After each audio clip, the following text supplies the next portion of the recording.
வணக்கம். மற்றொரு காணொளியில் இணைந்திருக்கின்றோம். இன்றைய காணொளியில் இலங்கையில் இடம்பெற்ற மிக முக்கியமான செய்திகள் தொடர்பாகத்தான் இந்த காணொளி பதிவில் விரிவாக பார்க்க போகின்றோம்.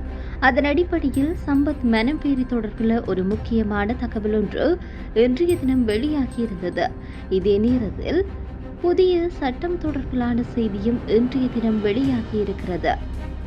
அது நவம்பர் மாதம் 15ஆம் தேதி முதல் நடைமுறைக்கு வர இருக்கிறது. அது என்ன சட்டம் என்பது தொடர்பான விடயங்களையும் இந்த காணொளி பதிவில் விரிவாக பார்க்கலாம். இதே நேரத்தில் ஐஸ் போதைப் பொருள் தொடர்பில் மௌனம் காக்கும் எதிர்க்கட்சியினர் என்று பிமல் ரத்நாயக்க தெரிவித்த கருத்து முக்கிய இடம் பெற்றிருக்கிறது. அது மட்டுமன்றி குர்நாகல் மேல்சிரிபுர கேபிள் கார் விபத்து தொடர்பில் ஒரு தகவல் ஒன்று வெளியாகியிருக்கிறது. இவைகள் தொடர்பில் தான் இன்றைய இந்த காணொலி பதிவில் விரிவாக பார்க்க போகின்றோம்.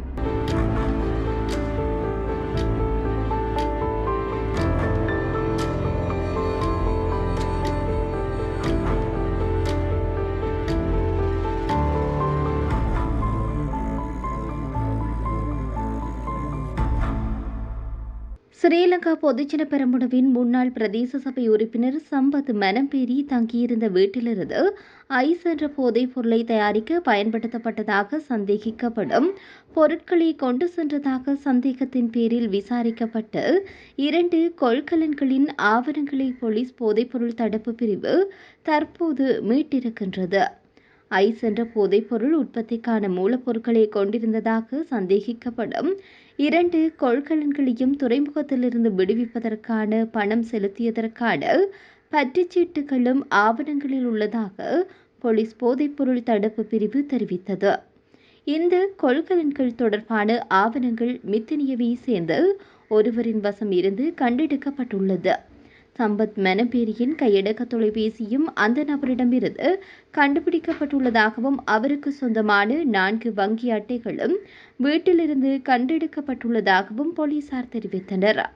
இருப்பினும் ஐஸ் போதைப் பொருளை உற்பத்தி செய்ய பயன்படுத்தப்படும் மூலப்பொருட்கள் என சந்தேகிக்கப்படும் 2 கொள்கலன்கள் துறைமுகத்தில் இருந்து அகற்றுவதற்கோ அல்லது மித்தனியவிற்கு கொண்டு வருவதற்கோ சம்பத் மனம்பேரி ஈடுபடவில்லை என்று அவரின் வழக்கறிஞர்கள் 17ஆம் தேதி நீதிமன்றத்தில் தெரிவித்திருந்தமையும் இங்கு சுட்டிக்காட்டத்தக்கது.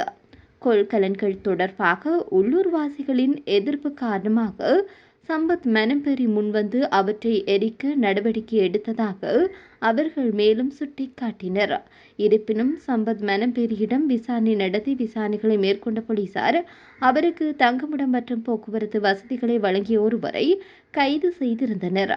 நீதிமன்றத்தில் சரணடைவதற்கு முன்பு போலீசாரிடமிருந்து மறைந்திருந்த சம்பத் மனம்பேரி என அழைக்கப்படும் சம்பத் வன்னி ஆராய்ச்சிக்கு பேரிக்கு மின்சார சபை ஊழியர் ஒருவரினால் இந்த வசதிகள் வழங்கப்பட்டுள்ளது. சம்பத் மனம்பேரி வாட்ஸ்அப் மூலம் ஒழுங்கமைக்கப்பட்ட குற்றவாளிகளான பெக்கோ சமன், ஹெகல்பத்ர பத்மி மற்றும் தெம்பிலி லக்கிரு ஆகியோருடன் தொடர்பில் இருந்ததாக முன்னர் தெரிய வந்திருந்தமையும் குறிப்பிடத்தக்கது. இதேவேளையில் நாட்டில் சமீபத்தில் கண்டுபிடிக்கப்படும் ஐஸ் போதைப் பொருள் தொடர்பில் எதிர்க்கட்சியில் உள்ள பிரதான தலைவர்கள் எந்தவிதமான கேள்விகளும் எழுப்புவதில்லை என்பதில் பெரிய சந்தேகம் ஏற்பட்டுள்ளது என்று அமைச்சர் பிமல் ரத்நாயக்க பாராளுமன்றத்தில் தெரிவித்தார். நேற்றைய தினம் உரையாற்றும் போது இதனை அவர் தெரிவித்தார். நாடாளுமன்றில் பந்தியாக எழுதி வைத்துக் கொண்டு கேள்விகளை கேட்கும் எதிர்க்கட்சிகள் இது தொடர்பில் கரிசனை கொள்வதுமில்லை, கேள்வி கேட்பதுமில்லை. எமது அரசாங்கத்தில் பெருமளவு போதைப் பொருட்கள் கண்டுபிடிக்கப்பட்டுள்ளது. அதெல்லாம் ஊடக கண்காட்சி அல்ல. அவற்றுக்கு நாம் ஊடக கண்காட்சிகள் செய்வதனால் ஹாலிவுட்டில் இருந்துதான் ஆட்கள் கொண்டு வர வேண்டும்.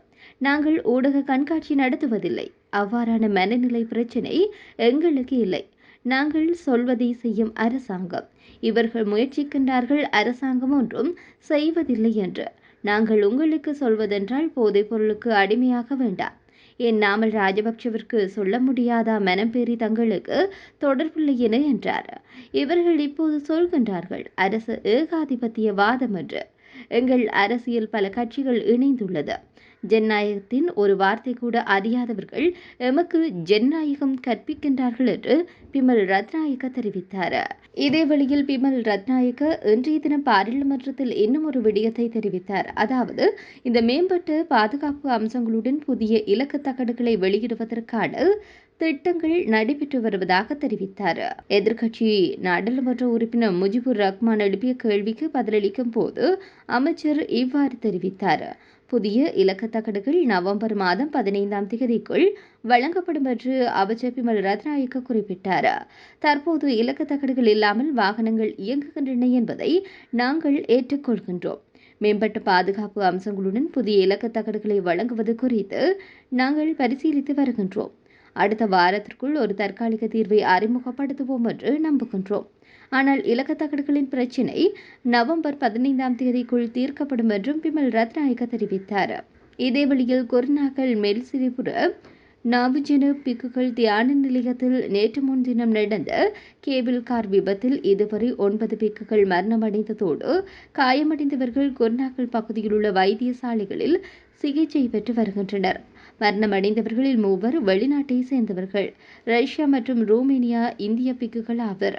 சம்பவம் பற்றி மேலும் தெரிய வருகையில் நாவிஜன பிக்குகள் தியான நிலையில் மலையக பகுதிகளுக்கு சென்று தியான நிலையத்திற்கு 13 பிக்குகள் குறித்த கேபிள் காரில் பயணித்திருந்தனர்.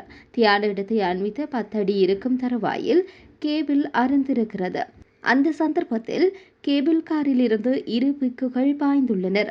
அவர்களுடன் 4 காயமடைந்துள்ளனர். சிலரின் கை கால்கள் உடைந்துள்ளதாக வைத்தியசாலை வட்டாரங்கள் தெரிவிக்கின்றது. பிக்குமார்களின் உடல்கள் 150 மீட்டருக்கு மேல் வீசப்பட்டு கிடந்ததாக தெரிவிக்கப்படுகிறது. சம்பவத்தின் போது அதாவது நேற்று முன்தினம் 7 பேர் மரணமடைந்தனர். நேற்றைய தினம் 2 பிக்குகள் மரணமடைந்தனர். நாவிஜன பிக்குகள் தியான நிலையில் 5000 ஏக்கர் பரப்பளவை கொண்டுள்ளது. இது 5 பிரிவுகளாக பிரிக்கப்பட்டுள்ளது. 200 பிக்குகள் வசிப்பதுடன் 250க்கும் மேற்பட்ட தியான நிலையங்கள் அதாவது குடில்கள் அமைக்கப்பட்டுள்ளது.